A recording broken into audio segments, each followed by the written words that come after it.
You're watching The Sports Objective, the podcast for Pirates. That stadium is going to be rocking, and heaven help whoever walks in there to play us. Sustained effort and violence, you play your ass off.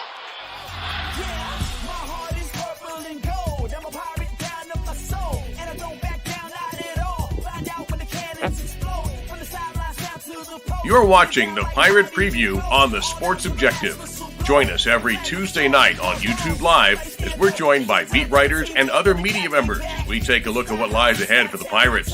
Now, here are the guys. Here it is, a first down. Pirates. Welcome in to the Pirate Preview here on the Sports Objective. Glad to be with you tonight as we got a big game on Saturday at 4 o'clock on ESPNU. And that's East Carolina hosting Marshall. Very special game for obvious reasons. Bubba Rosenbaum, how are you, sir? I'm doing well, Dave. Hope you are. I am Matt Semenza, who, of course, played the middle linebacker for the Pirates in the Logan era. Man, how are you? What's up, guys? Just always excited to have the opportunity to play Marshall. This is always a fun game. It's a great rivalry. It's a great matchup. It's a team that, you know, I know we have a lot of respect for, and it seems like every time these two teams meet on the field, it's going to overtime or it's coming down to the wire in some way. So looking forward to catching up with Keith tonight. Bubba, what a special guest. He's been with us really all the way close to the beginning. I believe 2019 was the first time we had him on, but glad to have him back. One of our favorites. Yeah, been on the show several times, but glad to have him back once again, even though it's been a while. And Keith, welcome back. Thank you, Bubba. Thanks, Dave. Thanks, Matt. Glad to be here. I as you know, have a soft spot in my heart for Greenville and ECU and all the nice things that people have done over the years down there. And so looking forward to the visit on Saturday. And like you guys mentioned, it's I don't know if rivalry is the right word because they don't play every year, but man, when they do, there's a lot of passion and certainly a lot of respect for each other's programs. And I like that. You know, it's not name calling. It's not, you know, normal kind of, rivals that are kind of hate each other. This is a different kind of game. And I like that they play. I think it's fantastic. In fact, we saw just right before we started the show in the green room, I was telling you, I just checked. It's in 2 years. I couldn't remember like you. It's September 25. We come back to Huntington and looking forward to maybe Bubba. We can all go up there like we tried to a couple years ago. I know it fell through for us, but that's definitely on my bucket list for obvious reasons. Great movie, We Are Marshall. If you don't know what we're talking about, I know Keith, you did an excellent documentary. That's been how long is it? That's been a few years ago, right? 2020. Yeah, that was 2020 on the 50th anniversary of the tragedy. And thank you. Really met some great people down there putting that together. You know, Richard Peeler and Rusty Scales and Jim Creech, guys who had played in that game in 1970 for East Carolina. A story which we kind of had never told, and they they were so giving of their time and their memories of that game and how it even affects them to this day. So that was just part of what I wanted to do. But that was the COVID year. But thank you. It was very I don't know, fulfilling is the right word, but it was just a project that really I wanted to be a part of, and our people here let us go where we needed to go, and we had a great visit in Greenville and. Loved having the opportunity to tell that side of the story from ECU's perspective too. Keith, I don't know if you'll know the answer to this. This is Kyle, by the way, joining the show a few minutes late, but this is probably a better question for East Carolina Athletic Director John Gilbert. But have you heard anything up there about the 2020 game never got played? Have you heard anything about that being rescheduled for Greenville? I would think, I don't know what our schedules look like for 2030. For each school, but I think playing it on the 60th anniversary would make a lot of sense. Oh, I agree with you, Kyle. I have not. I will ask Christian Spears, Marshall's AD, about that. You know how scheduling goes, and when you're out of conference and you're looking at future dates. But I know that the people up here have great respect for the program. I know the folks down there do as well, and why not play it? They're two similar programs that love their football, and I just think, we obviously can't see this game every year because of conferences and that kind of thing. But, man, as much as you can play it or you can play it every 3 or 4 years, I think that's great. And I think people appreciate it. I think they really do. Yeah, and hold the phone to that conference thing and not seeing it every year. By 2030, we might be in the same league again. It could change next week the way things are going, right? Absolutely. Yeah, Keith, you take a look at this matchup on this series. I think this will be the 17th meeting between the Pirates and Thundering Herd, the 8th in Greenville. Marshall, surprisingly, on one hand, has never won in Greenville, 0-7, but there definitely have been plenty of thrillers. I think at least 3 or 4 of those games in Greenville have kind of come down to the wire. And you take a look at the most recent game, which is hard to believe that it's been since 2012 that these programs have met in Greenville. That one was one for the ages, 65-59. Yeah, I remember that one going into overtime and thinking this is nuts. And 2 great offenses, of course, that day. The defense is probably would like to have a redo on those. But I think I started coming down. I came in, and I believe in 06 when they, the movie was coming out and they dedicated that beautiful plaque there on the visitor side of the stadium.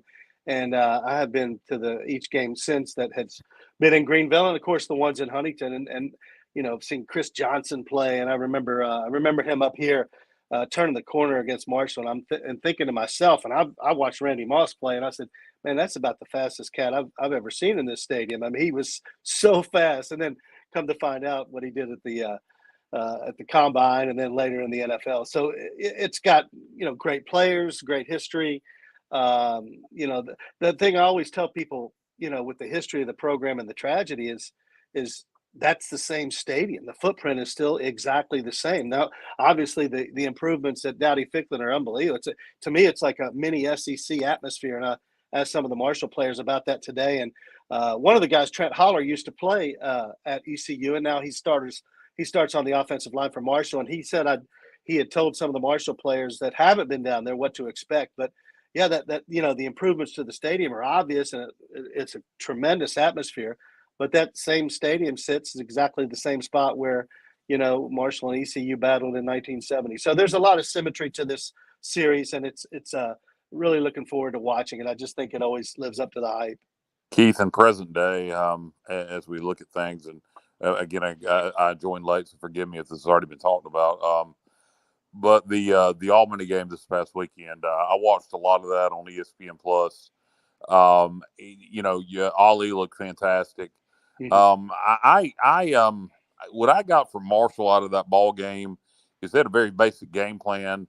They wanted to run tempo and they wanted to run Ali. I don't think they really showed a lot of their offense against Albany. It almost cost them. They were able to get by with it. But would you concur with that? Were they hiding a lot?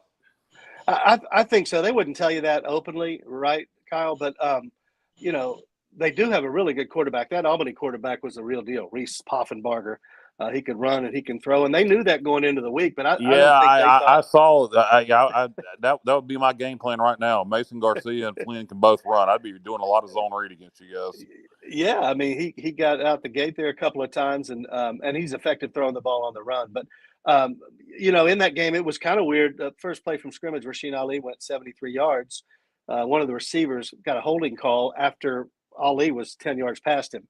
So that would have made it 7-0 from the get-go, and who knows what kind of momentum that changes. But, they go to halftime down 3-0, and at one point they're down 17-7 in the third quarter, and the fans were getting restless. And then they did start running some tempo and doing quickening the pace a little bit, which I think they probably thought they wouldn't have to do. But it worked, and they got the win. And as Coach Huff said today, they're half the teams in college football would like to be 1-0 right now. So he's not going to apologize for the loss, but he did say they needed to work on a lot before they head down to play the Pirates for sure. That's something last night on Inside ECU Athletics, which is the name of Mike Houston's weekly weekly show at Tiebreaker Sports Bar there in Greenville. And Coach Houston certainly thought that that the Herd was definitely holding some things back, kind of alluding to what Kyle was saying. Yeah, and you know what, Bubba, they have, and Coach Huff has reminded us of this throughout preseason camp and after the game. They've got 40 new players on the roster, so some of that is seeing who meshes where, and making sure everybody's in the right spots. And that's part of the growing pains when you have new players in the transfer portal. And so, some of that's to be expected. But again, he understands if they have that same kind of effort Saturday, they will not come out of there with a win. So I think that players, even one of them even admitted today that they overlooked Albany a little bit. So, when you do that, it's a little different than going up to the big house and you got to play Michigan on game one as opposed to having Albany in your house. So, yeah, those are two different sets of circumstances. And so we'll see. It's always fun to see what happens from week 1 to week 2, and we'll see with that on Saturday. I think that's why I found the line so fascinating in this game, because Mm-hmm. I think you have two teams when you really look here who I think both teams underperformed last week. I think both teams were, pretty vanilla on offense and were probably holding things back, which always surprises me when coaches do that. But I think that's fair to say here. But, I was very surprised. Initially it was I want to say it was a pick'em game, and now the line has shifted to Marshall -3. So I don't know how Keith, what were your thoughts on that when you saw that? Was that? I saw that Sunday, and in fact, I remarked to one of my family members, I said, Marshall's favored by 1.5. That did surprise me. A couple of reasons, and history, the coaches say it never matters, but they haven't won down there. East Carolina did play Michigan. The defense obviously held Blake Corum and that running attack, below its expectations. And the fact that Marshall kind of struggled, that did surprise me. And those guys are normally close or dead on, but we'll see on Saturday. I think it's going to. I got a feeling, maybe I'm wrong, that it'll be somewhat of a defensive battle, but we'll see. That did shock me too a little bit. Yeah, it's going to be close either way. I mean, I thought for sure I could have seen a pick'em game or just -1 either way. So it's going to be very interesting. Matt, it did open as a pick'em. It went to -1.5 in Marshall's favor really fast. Briefly went to -1 East Carolina. Then it stabilized at -3 Marshall. If you go look at the line history, but I'm curious what the reaction is up there to the quarterback play. Your quarterback started basically the second half, or at least the last third of your season last year. He came out and played against Albany. You got the transfer from Rice also, if I remember right. When JT Daniels came in down there. I'm sorry, I'm blanking on your quarterback's name right now. Is he Cam Fancher? Yeah. Is he solidified as the starter, or is it still up for debate? Coach Huff raved about him. In the preseason camp, said he's matured and has a better command of the offense. He did throw for 268 yards, I think, which kind of was a quiet 268. Right. He has been 5-1 of the starter, and I think that's what Coach Huff is talking about. He did what he had to last year. They won their last 5 games, and I think sometimes the old saying, the devil you know is better than the devil you don't know. But Marshall fans are a little uneasy about the way things were going on offense, so I don't know how this will all progress. I do know Fancher got better as the year went on, but we'll see. If they can, find some downfield throws that they didn't have against Albany. He's very mobile. He can run it too, and he didn't do a whole lot of that on Saturday. So, what they call it, overreaction Monday on Saturday after college football. Everybody's got their, I was thinking about last year when Marshall went out and beat Notre Dame, right? Game 2 of the season, and everybody's got them winning the Sun Belt. Next week they lost to Bowling Green, and everybody says, they're going to have a losing season. So, how football is. It's crazy, but we'll see which team shows up for both squads on Saturday. But I never put too much stock in one game or one win or one loss. No, I agree with you. I was, I initially had that reaction watching the game against Albany and said, well, maybe Marshall's not going to be as good as expected. I have you guys winning the Sun Belt East. I know what your defense was last year. I know what Ali is, and now Ali's back. And I think what Coach Huff may be trying to say with your quarterback is, without saying it, because he wants to score as many points. With the defense and running game you guys have, if you got a game manager that doesn't turn the ball over, you guys are going to win a lot of football games. But I looked at that Albany game, and my initial was, I had a knee-jerk reaction to maybe Marshall's not as good. Then I immediately thought back to 2021. We had just beaten you guys, and then we had Tulane in 2 weeks. And in between that, we played Charleston Southern. And we barely beat Charleston Southern after coming back from 17 down to beat you guys in the fourth, and then came back the following week and beat Tulane by 21. So sometimes those FCS games, you can't take much stock into them. Yeah, I heard Shedeur Sanders, Deion's son, after the big win they had against TCU the other day at Colorado. He basically, in front of the media said there's not a whole lot of difference between FCS and FBS. The skill talent is still pretty good.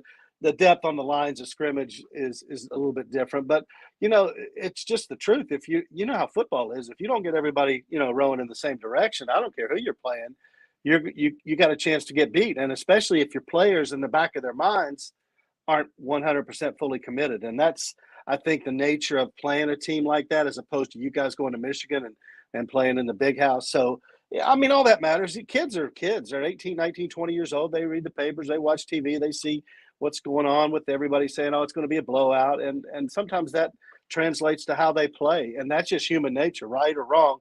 Coaches say, hey, block out all the outside noise, but that's sometimes impossible to do. So, that's just part of the game, which makes every Saturday pretty interesting in this sport. Keith, kind of along the lines of what you were referencing here just a few minutes ago, as far as the type of game this will be, that game 2 years ago had 80 points.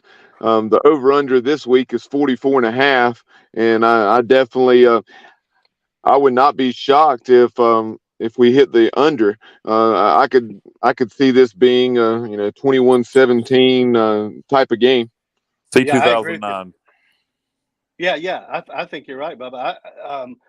First of all, neither team has the quarterback they had, 2 years ago. Yet, anyway, Fancher may be, and your guy Garcia may be, and the backup. But Ehlers, of course, was all world for you guys for 5 years. And Marshall had Grant Wells, a kid who's now at Virginia Tech, and he could fling it around too. So, yeah, I could absolutely see it being a defensive battle. And that's fun too, because those are, it's just like two heavyweights going at it and who can outlast whom. So I could certainly see a 2017, 21-17 score, and who knows who's on what side of it. But I agree with you, Bubba. Yeah, I referenced 2009. What I meant was 2008 in Greenville. That game went to it was either overtime or double overtime, and I think it was 17-7 when it went to 17-17 when it went into overtime, if I remember correctly. Yeah. So yeah, it's going to be interesting. It really will. I mean, Michigan, you scored 3, but that's Michigan, and Marshall scores 17 against Albany. We'll see if the offenses can get on track a little bit. Game winner by Ben Hartman in that one. Yeah, that's right. 08, correct. Yep. That's right. Yeah, an overtime game winner. How many fans you guys expecting to send down from Huntington? You guys normally have a good turnout in Greenville, in the Sun Belt now. So you guys, your fans get to travel a lot more. So maybe not as anxious to get to Greenville as in years past when it was back in Conference USA. It was the only realistic road game. But now you guys have Boone, Norfolk, Harrisonburg. So do you expect a good crowd from Marshall and Greenville? I think there'll be a pretty decent turnout. One thing about a lot of Marshall alumni, they live down there. So you don't have to bring them all from Huntington. There are a lot of alumni that live in the Southeast and live, is in North Charlotte Carolina. the biggest alumni base for Marshall? It's one of them. And heck, I got 5 or 6 friends that live down there, maybe more than that. I got family down there too. So there are a lot of people down there in Carolina and beyond, even in South Carolina and Georgia. And so I think there should be a good turnout. And I tell people all the time, and I really mean this, I feel like that having been in SEC stadiums, when that place gets rocking, it feels like a mini SEC atmosphere. And I say, if you get a chance to go down there, go. It's a great town and a great stadium, great atmosphere. So we had a comment from some of our viewers, Johnny Gardner as well as Johnny Robertson. We'll go to Johnny Gardner first. He just said during today's press conference and player interviews that Trent Holler's name definitely came up multiple times.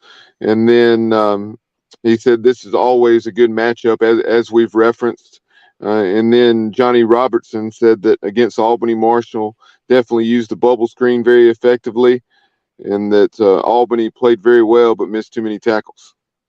Yeah, both those Johnnies are right, guys. And to the first question, in fact, we asked Trent about the game 2 years ago, which, remember, Marshall was up, 38-21, I think, in the fourth quarter, and ECU ends up 42-38 with the win.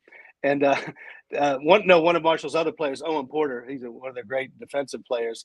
He said, "Yeah, Trent reminds us of that game all the time and laughs." So Trent, he was all ECU that game, and now he's all Marshall this game. So he'll have some mixed emotions. But yeah, I mean, everybody remembers that game 2 years ago. That was Coach Huff's first year, and I know, and if you get him to say it honestly, that he knows that they kind of kudos to ECU for the comeback. But remember, they didn't cover an onside kick, and there were couple of things that happened that maybe would have turned it their way, but I know that one he still remembers in the back of his mind that game. Yeah, Owen Daffer, the old dribble middle onside kick recovered by the kicker. That's hard to do. I don't care. You know how that football is shaped. If you could do that, you could probably make a lot of money on onside kicks because that was perfect. I went from, in the span of about 10 minutes in that game, fellas, I went from wanting to fire the AD, the whole coaching staff, bench the quarterback, fire the university president, to give Mike Houston a raise in the span of that was one of the crazier endings I think I've ever seen. It really was nuts. Yeah, Matt, you overreact to during a game? No way. You'd be surprised, right, Kyle? I mean, shocking. Yeah, you're allowed to do that, right? Yeah. I'm just a little obsessive with it. Yeah, I was going to say the only game I remember being a blowout was the 2013 game in Huntington where it was Marshall's day. I remember that was their game of the year too. They if I recall, they had a losing record that year. And 2013. No, we were playing each other for the East Division. Yeah. Oh, that game. Okay, there was another game. It was it would have been prior to that. You're thinking of the 07. Yeah, I think. Yeah. Thinking of 07. You guys beat us like 26-7. Yeah, and that was we were going up to win win. the East, and Marshall was not very good, and y'all just destroyed us. That's the one. Yeah. It's funny how the games have gone, and like we said earlier, it's so many different ways to win and lose, and different plots and subplots. But that's what makes it fun. You never really kind of know what you're going to get. 4 overtime games in the history of the series: the GMAC Bowl, 2008, 2011, and 2012. So I'm calling for it now. I'm calling for overtime this weekend. So you all like this story. Byron Leftwich was back in town a couple of weeks ago with Chad Pennington, and they were at a fundraiser, and I was emceeing the event. And, of course, Byron was the quarterback against David Garrard that day at the GMAC Bowl. Still, to this day, the wildest football game I've ever seen in person. I remember something about that. Yeah, and I'm not to go on bad memories for Pirates fans, but it was 38-8 at halftime, and the way that thing ended, 64-61 double overtime was crazy. Steve Logan said that they'll put on his grave he scored 61 and he lost. God bless him. They had that shot of him with his head in his hands, and I thought, oh man, get off that shot. That man does not need that. And the crazy thing, we had Leonard Henry, who was averaging like he was a monster, 8, 9, 10 yards a carry. Quit throwing it. Hey, I remember at halftime thinking, like, if the only way they could possibly get back in this is a couple of defensive scores. I wasn't, omniscient and thinking they were going to do it. And they had 2 pick sixes, and really that's the only way they got back in. And if you just hand the ball off, there weren't enough possessions then to win that game or to come back if they just handed it off. Oh, that was crazy. Too pass happy. Yeah. And then I don't think one thing a lot of people forget about that game is in all the craziness, you guys would have beat us in regulation. You missed your extra point. That's the only reason it went to overtime. And they had an equally difficult shot at Bob Pruitt after that missed extra point. He looked like he was going to shoot himself. It was like, oh my God. So yeah, that thing was, and if I remember, heck, half the fans that were there for Marshall and Mobile went home. They went to, I don't know, the Mardi Gras or whatever to enjoy the streets because they were done. They thought it was over. And then can you imagine leaving that game and then find out later on they won? And then you don't tell anybody you left. You just lie and say, oh, I was there, Yeah, they had that game. I remember being at my parents' house, and at halftime, my mom said, "Why are you staying up? They're up 30 points, 38." I said, "Mom, I'm an East Carolina fan. I've seen some crazy things, so maybe it's my fault, but I really that game I was like, I can't believe that down 30 points and Marshall came back. Well, we had done that really the whole second half of the year, and almost." We had almost blown the Cincinnati game and the TCU game.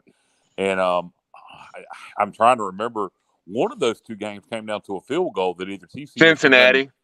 Cincy, okay, they missed it at the end. Yeah, because Cincinnati, it looked like it was going to split it, but it just came up a couple yards short.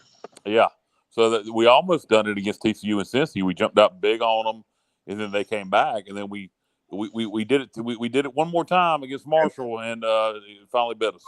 One of the storylines for that year for 2001, I remember, guys, for that season for ECU, is we started out great, but it looked like our conditioning in the fourth quarter. You guys remember that? It looked like we gave out like even the games we won, we looked like we were not in good condition in 2001 for that season. And that was the first year that Jeff Connors had moved on to the University of North Carolina, so there was that transition. So there very well could have been something to that.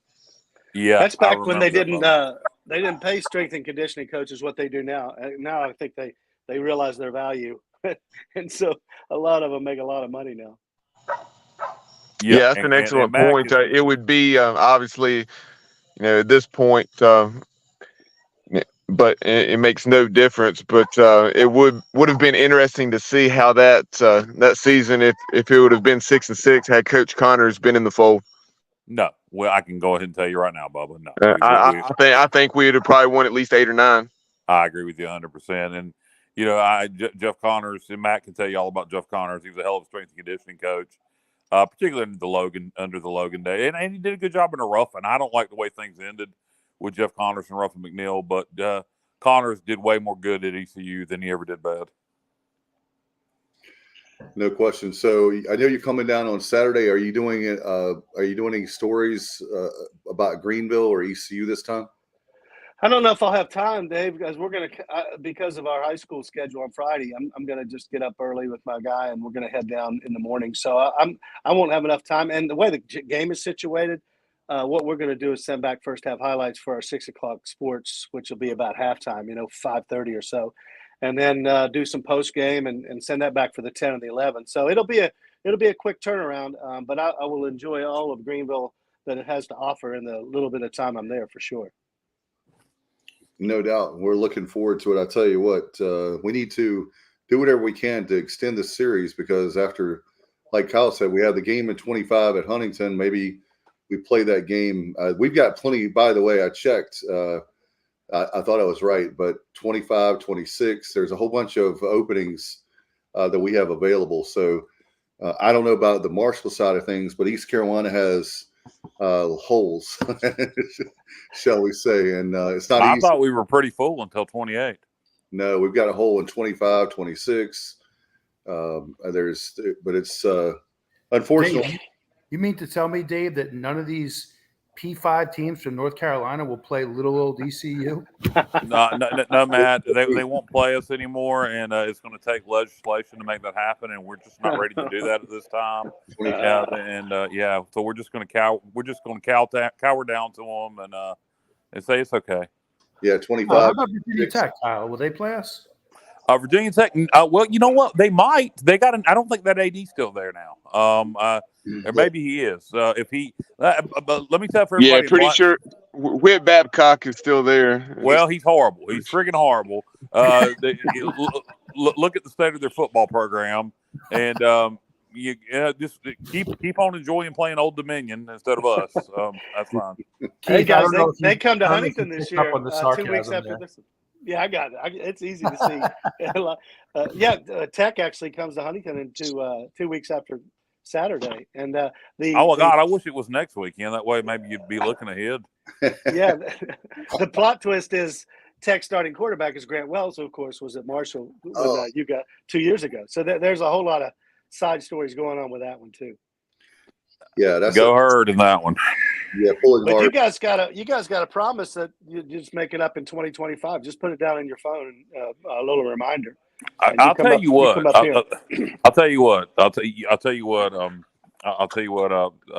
Keith, Jesus Christ. I couldn't get your name out. I'll tell you what, Keith. This is what you do. All right, talk to Coach Huff. I got Y'all you. go ahead. You go ahead. Don't worry about this game this weekend. Just play vanilla like you did against Albany, and save everything for Virginia Tech. Virginia Tech. Yeah, let me tell you something. That one right there. If you beat the Hokies in Huntington, what you do in Greenville ain't going to matter. And I say that with all kidding, but it's the truth too. If you beat the Hokies in Huntington, it won't matter what happens in Greenville. Virginia Tech, we had a rivalry, but it was friendly. It was nothing there. But after what went down in 2018, it's become like, and now that they took every game off the schedule we had with them. Well, you had two idiots, Dave. You had Whit Babcock. We had three idiots. Well, you had two idiots. Confer was gone by that point, I guess. But you had two idiots. You had Whit Babcock, and you had Cecil State and our chancellor at the time. And so you had two idiots making decisions. And sue me exactly is what our genius chancellor Cecil State told Whit Babcock when we canceled the game. And truth be told, the reason we canceled that game. They can use the Hurricanes as an excuse, but the truth be told, because Scotty Montgomery sucked, and he wanted to get out of the game, and Cecil State let him.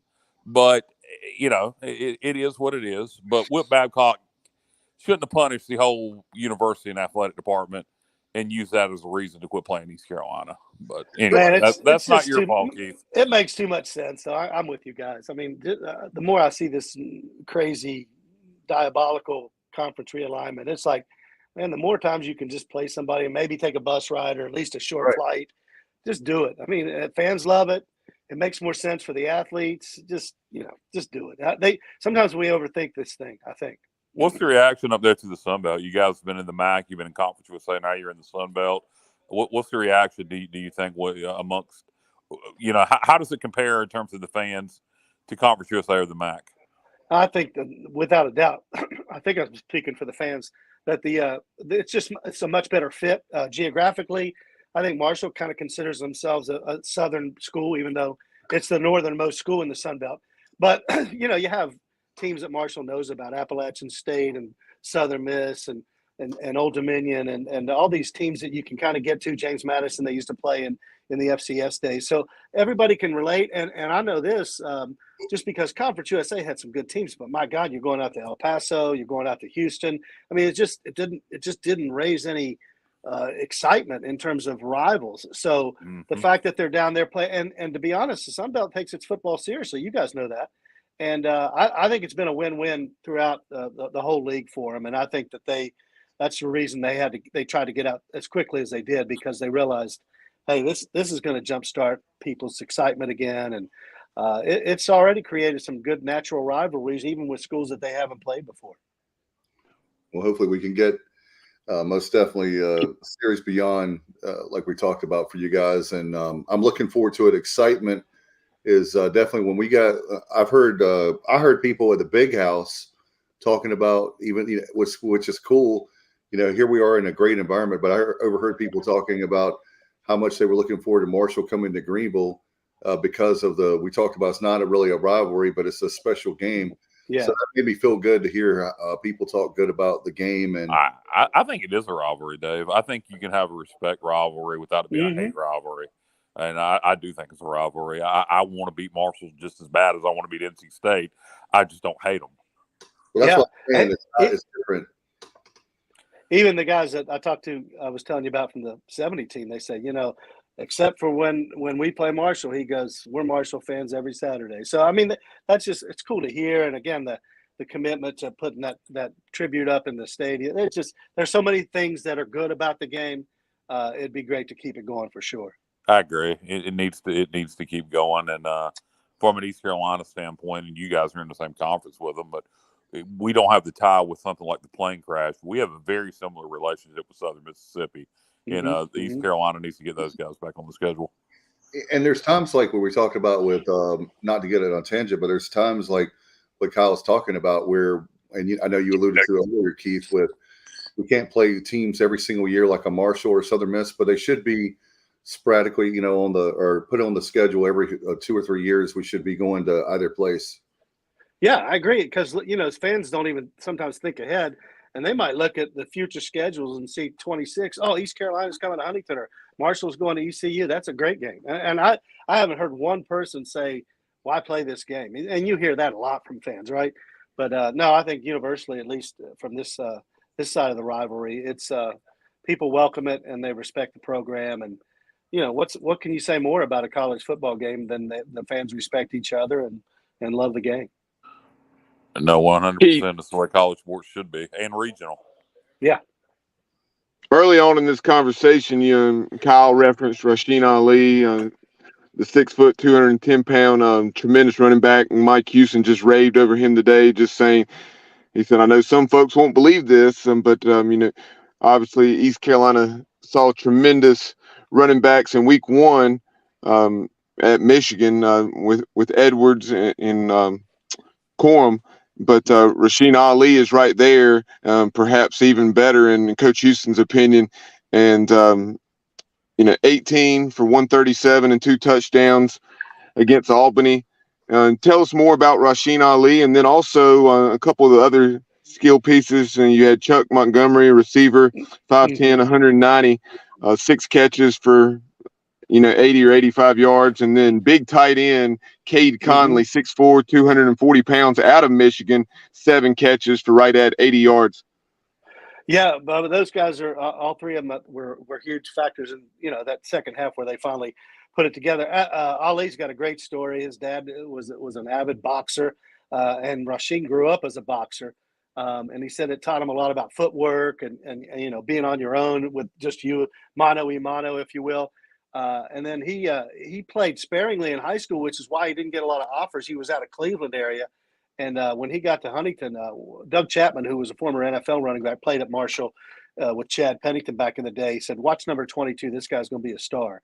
And so his freshman year, redshirt freshman year, he runs for 1,400 yards, 23 touchdowns. And then last year in preseason camp, he gets hurt, and everybody just goes, oh, goodness, what's going to happen? And Marshall had a really good running back in his stead with Kalen Laybourne, who was in camp with the 49ers.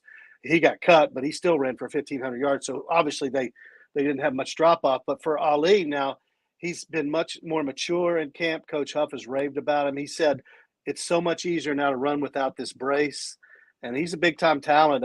Maurice Clarett, former Ohio State running back, tweeted about him the other day saying, watch this guy. He's as good as a running back as there is in college football. So he's got a lot of talent. The Montgomery kid you mentioned, real slippery. He's got speed, and he's a big personality for that team. And that tight end was sort of an unknown guy. He was they have, I think, 9 tight ends in their room, but he was like the second string guy. Their starter had gotten hurt, and he came out of nowhere, but he transferred from Central Michigan, big kid, 6'4", 260. And like you said, he was a big part of them moving the football because they were having trouble throwing it, and he's a big target. So you're right on with those 3 guys really kind of providing the push to help them get that win on Saturday.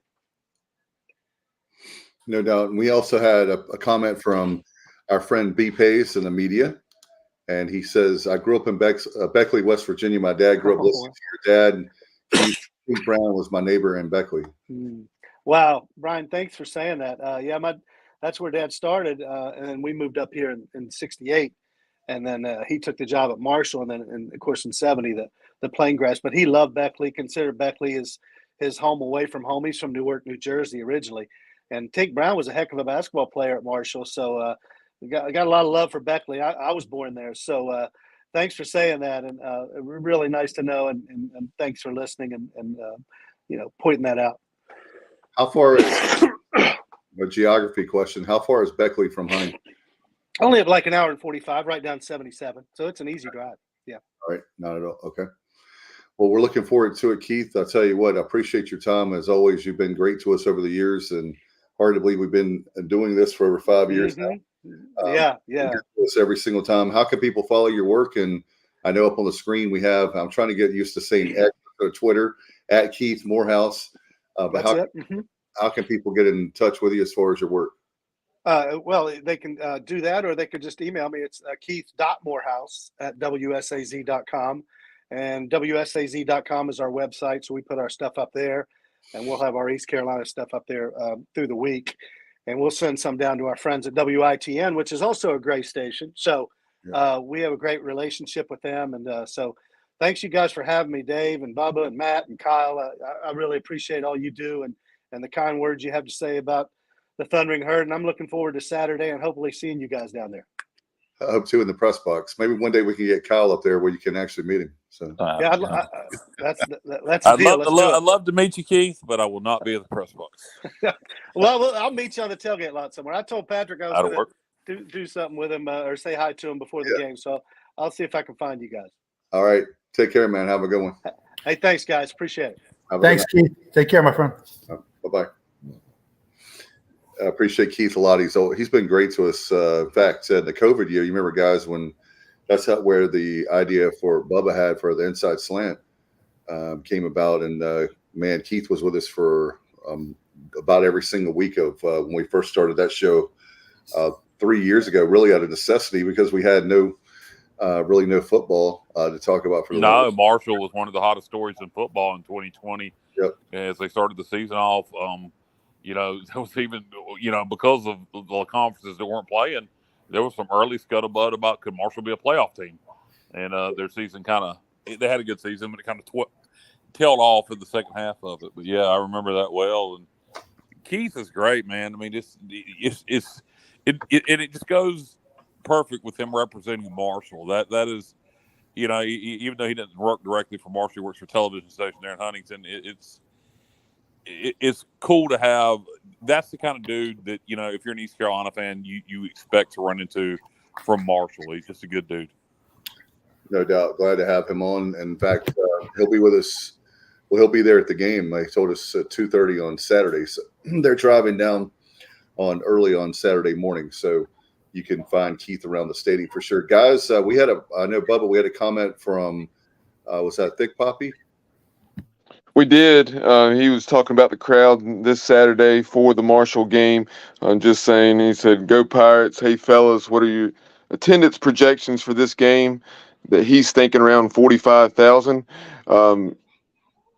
I had not heard. I think, Dave, you responded to him saying that you had heard something about 43. That would be great. And Coach Houston kind of challenging Pirate Nation today at his weekly press conference, saying, "Hey, this is the home opener.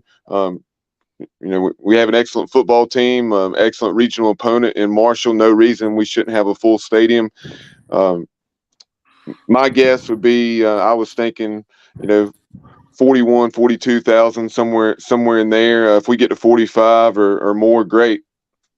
Yeah, I'm with you, Bubba. I think it'll be 42, 43, maybe as many as 45 if the weather's good. There's a 40% to a 50% chance of rain. If that goes down or, goes away altogether, if it doesn't go up, I think we'll get over 40. If that rain chance hangs around or goes up, then I think it'll be somewhere in the 30s. But you know what? I would, unless it's a freaking monsoon, it's going to be warm, guys. A little bit of rain will feel good. Just come to the game. Wear a poncho and enjoy the game. No doubt. Yeah.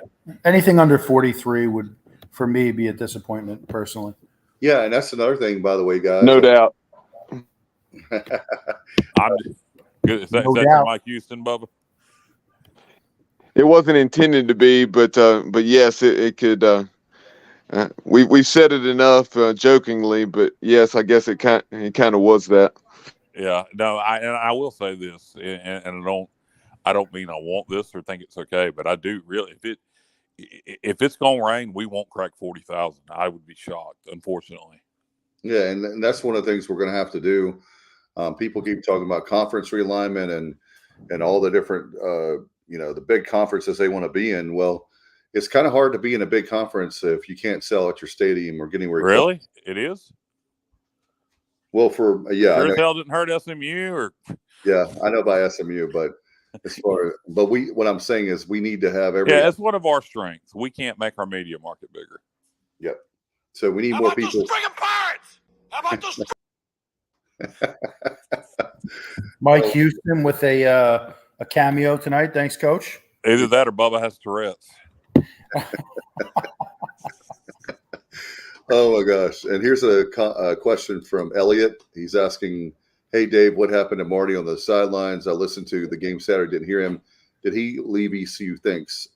Marty Fuhrer, for many years, was a sideline reporter. He and Jeff Charles were extremely close, and my guess, I don't know this 100%, but losing Jeff was a really big deal, obviously, to a lot of us. And I think it was his choice not to come back. I don't think that he was not invited back. I think he just decided to stop after Jeff was gone, and especially the way that everything went down in February. So I don't know that 100%, but just trying to connect the dots from that situation. My gut feeling is he decided not to come back because of that. So maybe we'll try to get Marty on the show and he can talk about it. Yeah, that would be good. Hey, speaking of Jeff, Bob, hold on one second because this is related. I went to UBE today, and they got the Jeff Charles bobblehead still. They're $5 now. They're by the register in the middle. I would call the middle of the store where the hats and a lot of the men's apparel are. The second floor, if you will. If that makes sense to anybody. And they have the Jeff Charles bobbleheads there for $5 now, with 100% of the proceeds going to was it scholarship? No, mistletoe. Oh yeah, well, I can't think of the name of the charity, but it's for the mistletoe therapy stuff, whatever the name of that charity is. So they're available. I don't know if it's available again or if they're still available, but they had them up by the register for $5. 100% of the proceeds going to mistletoe therapy research, and I picked one up. And being a colon cancer survivor like Jeff, and I would advise everybody else, go buy them out. They're $5 now. Go buy every one of them. And B. Pace was asking about the radio broadcast. I had a chance to listen to it, and Zoki did a great job as play-by-play, and he did a great. And obviously, we had Andrew Bays on last night for the Pirate football playback. He was awesome. David Horn's great. Those guys. It was the great thing about that. The great thing about that broadcast was the fact that it's you're moving past, and you never replace a legend like Jeff Charles, but it was very seamless. The product was great. The overall production, of course, when you have our good friend David Horn, friend of the show, when he's doing anything, it's going to be top notch. So it wasn't like that. You go from Jeff Charles, this great broadcast, to where the production's bad, everything is bad. It was good. So it's good. I will say this: it was good as it's going to be, because we all love Jeff, and it's not going to be the same. So we have to get used to having another voice call the football games and basketball, for that matter. Elaborating a little bit more on that, Macy O'Donnell, former East Carolina running back and receiver, walk on from the eastern part of the state. Maceo, opted to go ahead and begin his career in media. He's doing an excellent job with Hoist the Colors, and then also as part of the ECU Sports Network team as the sideline reporter, and also kind of elaborating on what B. Pace was asking. He said, how was the radio broadcast? Any clips? If you have not heard the broadcast, you can go back and listen to it as Dave did. I'm assuming I did this yesterday. I listened to a few possessions just to get a feel for things, and that was the IBX Media app. And then once you download the IBX Media app, you'll see your options, 94.3, all their various stations, and then also the ECU Sports Network. Click on the ECU Sports Network, and then you can click on the different sports, be it football, men's basketball, etc. And very easy to find. And I listened to some of the pregame show, and like I said, the first half of the first quarter, and I liked what I heard. Yeah, I haven't listened to it at all. Stevie is Wednesday night joining us for just another sports podcast with me and Stevie. We're going to have Andrew Bodenheimer and Hunter Gallimore on. But anyway, Stevie was working during the Michigan game, wasn't able to watch it until later. So he was listening. There you go. There we are right there. So he was listening to the broadcast, and he thought they did an excellent job. So far, everybody's giving positive feedback to Zoki. So it'll be interesting to see after the season if everybody continues to like him. I don't know how interested he is in moving to the eastern part of the state, but those conversations might have to be had. Yeah, I don't think that's cool. Guys, I will say this. I've thought about it a lot. I don't think he's going to move. He's going to stay with the Panthers unless – well, I will say this too. We know for a fact that things are very bad at the Panthers internally, so it may be a situation – I'm not talking about with Zoki. I'm just talking about with the owner. And he may fall in love with Pirate Athletics. Yeah, he likes Greenville. He likes ECU. So, but I could also see where – he either does what Kyle is talking about, coming here as the voice, or doing like he's doing, just do football only, and having Scott Rogers do basketball and baseball, but who knows? But definitely kudos to Jim Zoki. I was, I knew he was going to do a good job, but you still have to hear the broadcast, and I'm glad that part of things have kind of been settled.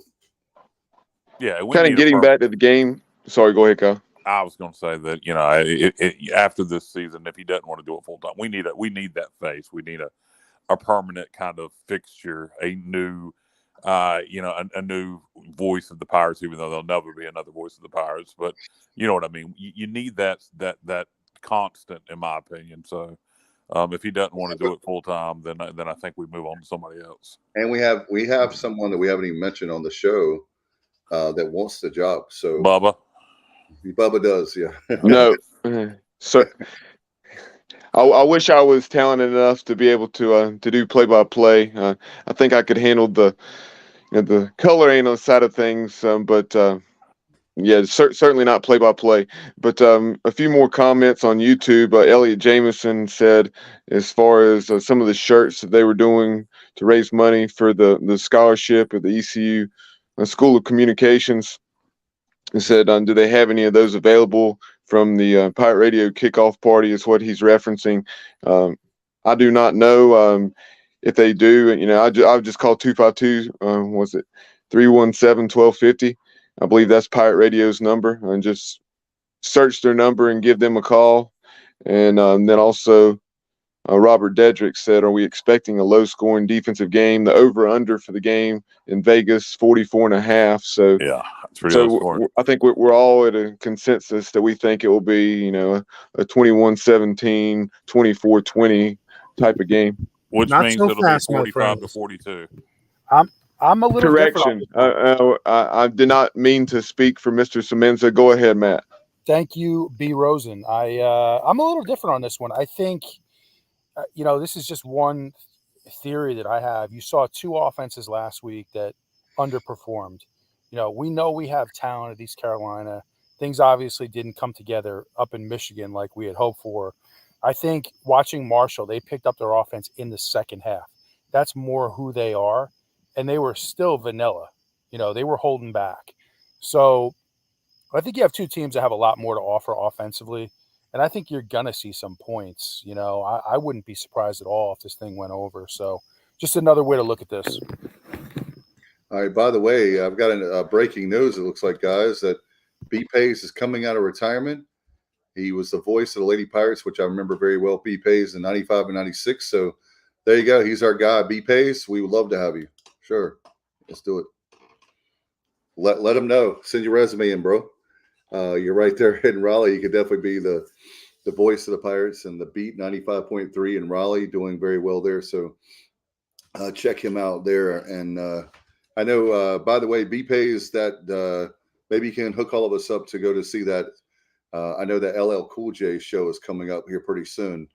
I was a big fan back in the day. That gives me memories of junior high and high school. But I heard going back to Cali. Yeah, I heard that those tickets surprisingly are $200, $250. Some of those seats. I'm sure you get cheaper. Mama said knock you out, Dave. There you go. And I'm out of LL Cool J songs. There you go. But anyway, one of my all-time favorite hip-hop artists is LL Cool J. So anyway, that'll be a lot of fun. No, didn't he? Wait a minute. I'm forgetting one more. Didn't he have something? B Pays, help me out here. What am I thinking about? An early LL Cool J song about the radio or the boom box? It was something about the Raisin Bells. That album is. Yeah, I'm trying to think of the song, but Pays should know what I'm talking about. Yeah, maybe he can help us out here. Yeah, that's his expertise. So if he still listens, that'll pop up on the screen in a minute. All right, how about this? JR and Bubba are the best because they help us with stats. For what it's worth, Michigan's last 10 opponents are 10-0. And after the week after playing the Wolverines, he just did the research. How about that? Wow, that is interesting. Let's hope that continues. And man, Johnny comes up with some great stats. You got to give Johnny props. He comes up with some great stats like this all the time. The Pays just answered my question. There it is. Can't live without my radio. That's it. Yes. I could not think of that song. That was another one from the 80s. is one of the all-time greats. I mean, he has so many songs that you forget that, LL did. So that's how good And of course, don't forget his classic with Brad Paisley, Accidentally Racist. Oh, yeah. And LL had a nice acting performance in Halloween H2O as the security guard, if you guys remember.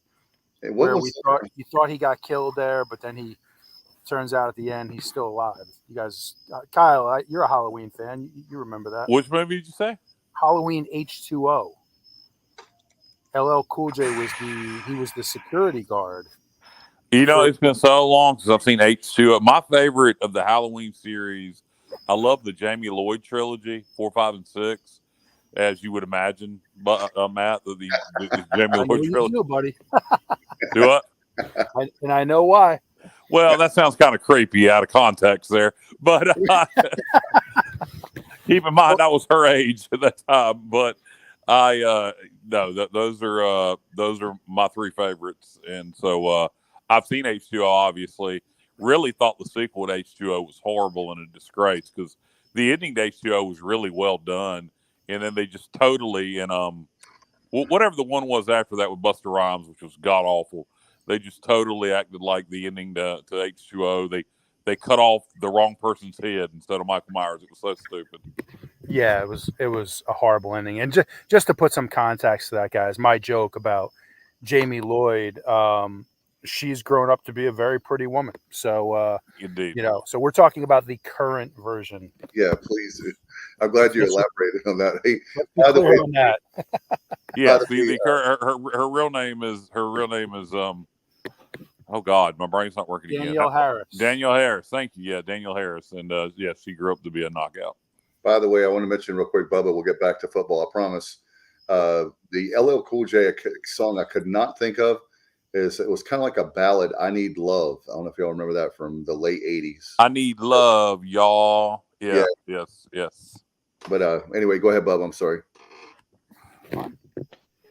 Yeah, have Elliot Jamison and Robert Dedrick asking regarding the quarterback situation if we had shared our thoughts on that with Mason Garcia and Alex Flynn. And you guys did that a bit a night ago on the Pirate Football Playback. Definitely go back and check that out to Elliot and Robert if you have not, but we'll discuss it more right now. I was not taking part last night, had some stuff going on after getting back from Ann Arbor. But, my thoughts, very much like Coach Houston in his weekly press conference, both did some good things, both struggled at times. It was kind of in reverse. Mason struggled out of the gates. Then Alex came on, looked very comfortable and very much in control of what he was doing. And then Mason came on in the second half after Alex struggled some in the third quarter. But to each of their points, yes, we were fairly vanilla, as was Marshall. Whether it's new personnel, be it at the quarterback position or otherwise. Then also in Marshall's case, perhaps, not trying to show any more than they had to before playing East Carolina. But as far as the Pirates are concerned, I think after what I saw and then also hearing what Coach Houston said and Coach Donnie Kirkpatrick on the Brian Bailey show yesterday, they were backing up what I was seeing as far as, we run a lot of RPOs. Mason Garcia and Alex, especially Mason, is what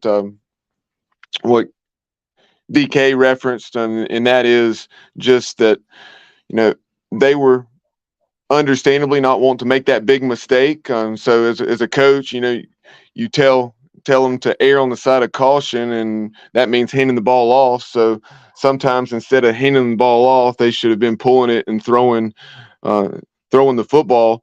And even so, I think we ended up throwing 29 passes and we had maybe 26 rushes. And out of those 26, 27, however many rushes we had, I want to say 13 were by the quarterbacks, 8 by Mason, and then 5 by Alex. So we weren't quite as conservative as the average fan may have thought, just because they were handing the ball off when they could have pulled it and thrown it. Let me ask you, everybody, a question here. You're going to play them both against Marshall, most likely. You started Mason against Michigan. Flynn came off the bench, maybe had a chance to watch some things. With the dynamic of a player as Mason is, if you start Flynn with the idea that you tell Mason you're going to go in third series, whatever, you let him sit there and watch a couple series, and he gets to see some things, and he comes in off the bench maybe all juiced up now because maybe he feels a little bit like even though he split time, he didn't get the start. Would you do that maybe this game and see how it worked with Mason coming off the bench, or would you go ahead and start him and then rotate Flynn in, or does it matter?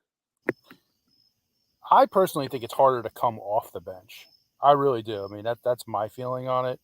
I like to be on the field at the start of the game. I just think you get into a better rhythm, and that's my feeling on it. But maybe Mason's the opposite. I mean, maybe he can benefit from kind of taking that back seat and watching a few series and then coming in. But I'll say this, Kyle, one thing I would do regardless whether he starts or he doesn't start, I would call the game to his strengths and utilize that strong arm of his, pump the ball downfield, pump the ball horizontally to wide receiver screens, and try to get him in a good rhythm either way. Yeah, I was going to say that my thing is my take on it would be that I think that it was a lot of nerves. Your first game truly as a starter, and you start no excuses. You start in the big house, but I'm going to be curious to see, guys.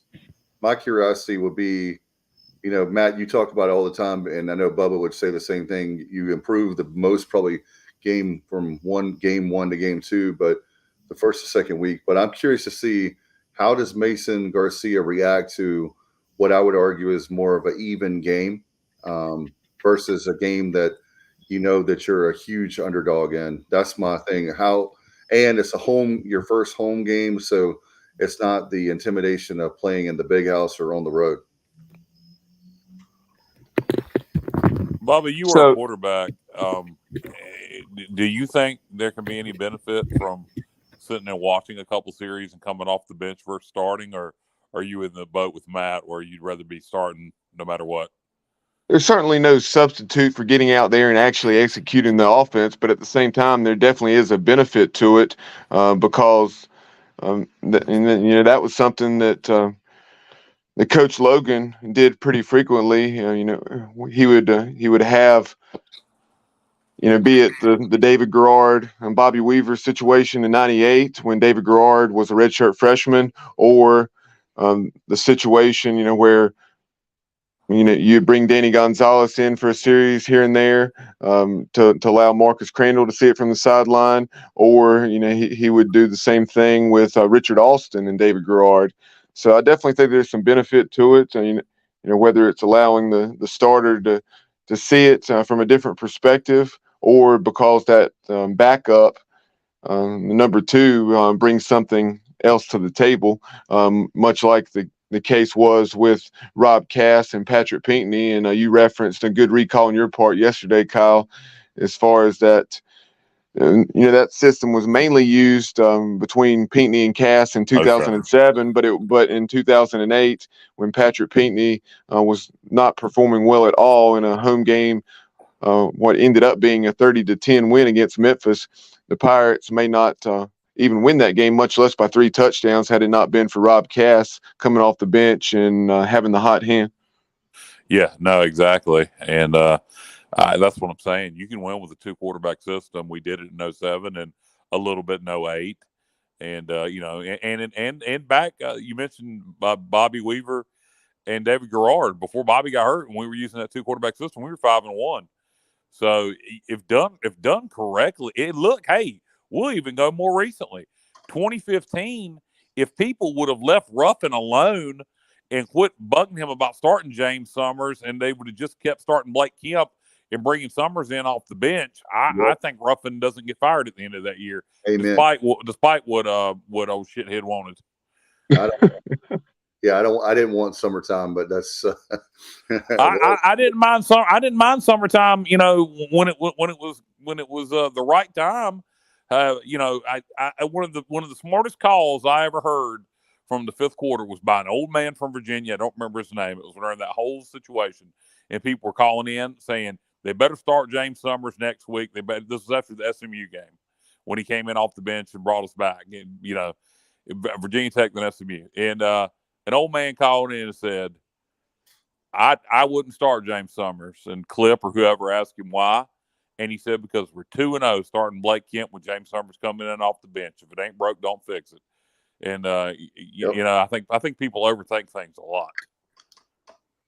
Something else of note in today's weekly press conference, Mike Houston, I thought of this because of a comment that was made, from Brad Williams. And he was talking about running the ball. We didn't run the ball all that much, and we didn't have very much success. That 4 yards, or right at 4 yards per carry. I want to say it maybe was upper threes, but that was a little misleading. You had a nice run or two by Garcia and Alex Flynn, and then you had that 16-yarder by Rajay Harris, where he really delivered a blow on the sideline at the end of that run. But by and large, the Pirates had very little success running the football. But with that being said, really like what Javius Bond brought to the table. 4 carries for 16 yards, 3 catches for 31 yards. And Mike Houston in today's weekly press conference said that he gave, and actually now that I think about it, this may have been on the Inside EC Athletics show, but on one of those, he said that we got to get him being Javius Bond, the ball more. That has been the directive from him to Donnie Kirkpatrick and the offensive staff this week. No question about it. Those guys have been. We had Marlon Gunn last year, and then when Javius Bond, we've been hearing in the fall camp, guys, about Bond. Was it Patterson for the wide receiver? We heard a lot of good things about him, but Bond is one that we heard a lot at running back and a true freshman. So, and it was incredible about the Bond. If you in the running back room, there is depth, where the receiver room not so much. You got Rajay Harris, you've got Marlon Gunn, you've got Green, who transferred here from Georgia Southern with a lot of success down there, and Bond, I'd have to look, but I believe he got the second most playing time at running back after Harris this past week. That's correct. So if he's doing that already against Michigan as a true freshman, how good is this kid going to be? I mean, that's what I was thinking. You don't want to overhype somebody too soon, but man, I can't wait to see how he develops over the next year or two. And one of the things that I like is the way we got the ball in his hands in a variety of ways. Pace said run the sweep with Bond. We lined him up in the backfield and handed it off to him, but then also, lined him up in the slot, threw it to him, motioned him across, it seems like, or at least handed it to him on a jet sweep, and then lined him up in the backfield and threw a swing pass to him, screen pass. So hopefully we'll continue to do that, and by Coach Houston's comments, that will certainly be the case. After 7 touches last week, I'll set the what do you think? I'll set the over-under this week for the number of touches, both in the run game and the receiving game, pass game, to maybe 13.5, 14.5? We got to figure out a way. I wish we had more depth at receiver, but we got he's a playmaker. Gunn's a playmaker. Harris is a playmaker. You've seen Green make plays at Georgia Southern. So I don't know what to set the over-under at, how many times he's going to touch the ball, but he's got to touch it more. But then you still got Marlon Gunn Jr. who can make plays. And like I said, did Green even play against Michigan? He did. I think both of these came late in the game, perhaps on that final drive when the Pirates kicked the 33-yard field goal. But looking at the box score after the game, he did have 2 receptions and did Gerald Green, the Georgia Southern transfer. Okay, so that's good. So we got 3 running backs. And I'm not sure how good Gunn is at catching the ball. I don't remember. But we know Rajay Harris is pretty good catching the ball at the backfield. Bond is, we know that. And apparently Green is also. So that's interesting. You may see a lot of passing to the running backs this year, which I actually am a big fan of. Yeah, as am I. So Kyle, as you take a look at this game, really, was there anything else that you had to say about this matchup between the Pirates and Thunder and Herd before we wrap this up? No. I thought Marshall was going to be really good before the season started. They did not look it against Albany. I don't know how much was them being vanilla or overlooking Albany, or if they're not as good as I thought they were going to be. My guess is going to fall somewhere in between. They ain't quite as good as I thought they were going to be, but ain't nowhere near as bad as they were against Albany. So I think it's going to be a tough matchup. Nothing would surprise me in this game. Honestly, this is a game that I think could come down to the wire. My predictions to go to overtime. The Pirates win it in overtime. But nothing would really surprise me, honestly. It wouldn't surprise me if they beat us by a couple of touchdowns. It wouldn't surprise me if we beat them by a couple of touchdowns. But my gut tells me it's going to be a close game. It's going to come down to the wire, and whoever makes plays and whoever makes the most plays and makes the least mistakes is going to come away with the victory. Before we wrap it up, let's promote some of our upcoming content as well as some of our historical content. Kyle, tell folks what you and Stevie Fly have headed their way tomorrow night on Just Another Sports Podcast. Yeah, tomorrow night, 8 o'clock, join me and Stevie for Just Another Sports Podcast. We're going to have on Andrew Bodenheimer Bodie, who played multiple games against Marshall, 2 overtime games against them in 2011 and 2012.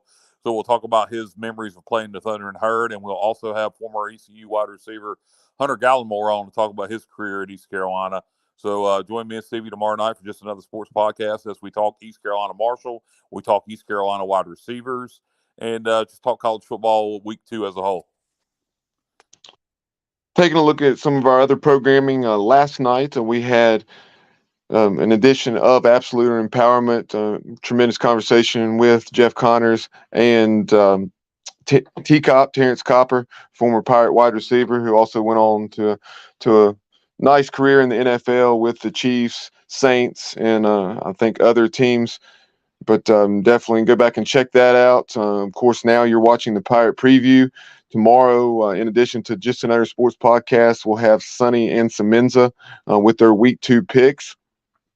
On Thursday, we'll have the Inside Slant. On Friday, A Pirate's Life for Me with John McMillan. We were going to bring that to you a week ago, but just with traveling to Michigan, was not able to upload that in time. So we have that for you this week, about a 85-minute conversation with John McMillan, who graduated from East Carolina back in the early to mid 70s, and has seen more than 40 years of Pirate football and really went to every game for about a 10 to 12 year stretch there during the Steve Logan tenure. Got to know Coach Logan and his parents pretty well. Sights and sounds, we'll have sights and sounds from around Dowdy-Ficklen Stadium for the Marshall game, of course, but we also have sights and sounds from Ann Arbor, from around Michigan Stadium. Go back and check that out. And then Sunday night, we'll have the Pirate football playback as we talk about what has taken place between the Pirates and Thunder and Herd on Saturday afternoon, 4 o'clock kickoff on ESPNU. And by the way, guys, a couple programming notes close to home for me. Obviously, tomorrow night we have a big show here on the Sports Objective, not sports related. Also, 6 to 8 as we're working really hard to get our hospital back open.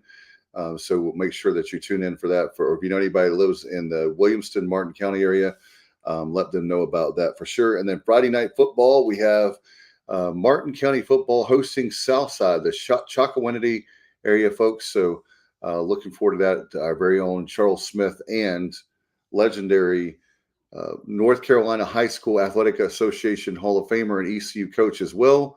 And that will be Harold Robinson. We'll be having the call starting at 6:40 on Friday night. And you can watch that game on Facebook or YouTube. And don't forget, as always, for everything, to subscribe to our YouTube channel. So very busy fall, guys. Appreciate you guys very much. Bubba, thank you. And by the way, the new shows we have this year have been excellent. So make sure that you always do that for us. Justin. Yeah, and also one more programming. Episode 2 of The Coach's Kid is out. We interviewed Terry Holland's daughter, Kate, and it's out now. You can find it on YouTube and anywhere else you listen to our podcast. And I think it's a fantastic conversation. I particularly enjoyed the middle and the second half of it. So check that out if you haven't listened to it yet. I'm gonna. That's my plan too. I haven't listened to that particular episode yet. So thank you, Brad. Objective as well. John and JR, very, very quickly, he says, nice work, Bubba and Kyle and the coach's son last night. Bubba, you can take credit for that. Yeah. I was gonna say, I think I think Kate Holland Baynard. I think she's offended Johnny, but no. Yeah, I appreciate it, and definitely have gotten that show off to a tremendous start with Tommy Bowden and now Kate Holland Baynard, one of the two daughters of Terry and Ann Holland. Great stuff, great work, and we've got a lot of great episodes the guys are planning behind the scenes. I know it's going to be fantastic and something you can do, a show that you can do year round. So great stuff. All right, Brad Williams says Modelo time is near. You go enjoy those Modelos, Brad, and guys. Do you have anything? Yeah, that's kind of an inside joke, Dave. Directed to my dad. Oh, okay. I didn't. I'm learning something here. Inside joke there. By the way, we have a tailgate, and we got some great food from Porky's Backyard Barbecue. So stop by and see us on Saturday. Kyle, I hope you can, and Bubba, y'all can stop by. We're going to have wings, barbecue. I think even some sausage dogs too. I really love their sausage dogs. So stop by and see us. We'd love to have you. We're near the practice field, towards the Ward Sports Medicine Building, that end of the practice field, if you will. So come by and see us. Tell them your space. I believe it's 41 off the top of my head. But it's like I said, it's towards the end of it's the practice field end near the Ward Sports Medicine Building. Closer to that is where our tailgate spot is. Yeah, but between where the teams dropped off for the Pirate Walk and Ward. Yeah, exactly. So that end, it's not the baseball end of with the premium lot. It's closer to Ward. So I believe it's off the top of my head 41, but we'll check that out, guys. I know that we've been going a little bit long, but I appreciate certainly Keith and Matt had to run, unfortunately, but I appreciate Matt. Do you guys, I know, are we going to wait on predictions for the game? We're going to do that on Thursday night? Yeah, we'll do that on Thursday. Okay, for the Inside Slant. All right, just want to double check that. By the way, and Hall of Famer from Pirate Radio, Monica Keefe. Monica, thank you so much. You're a Hall of Famer along with Kyle.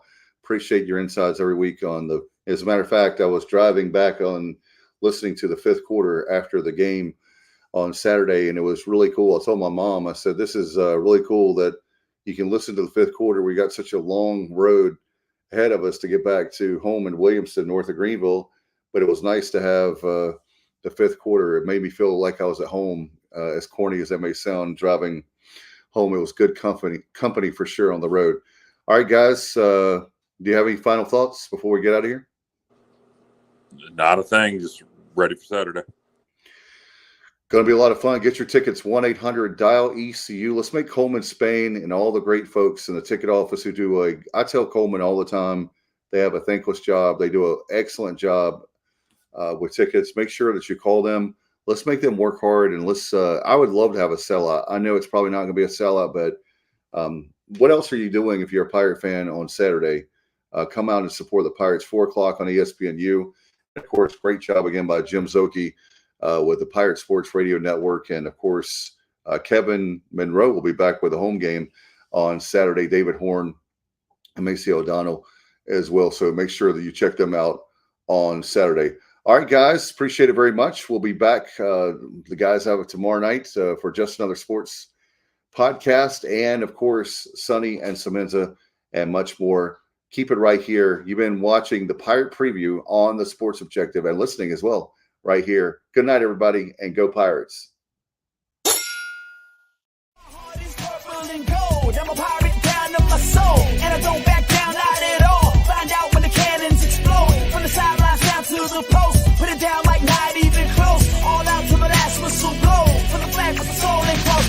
Everybody stand up, get your hands up, let the team know that we got they back. This is our house, this is our town, our time, breaker 19, copy that. Everybody gonna see us go bananas, scream loud, but don't hold back. Every foot, every yard, every first down, every touchdown with the cannons blast. Get it on, get it all, get the wave going, let the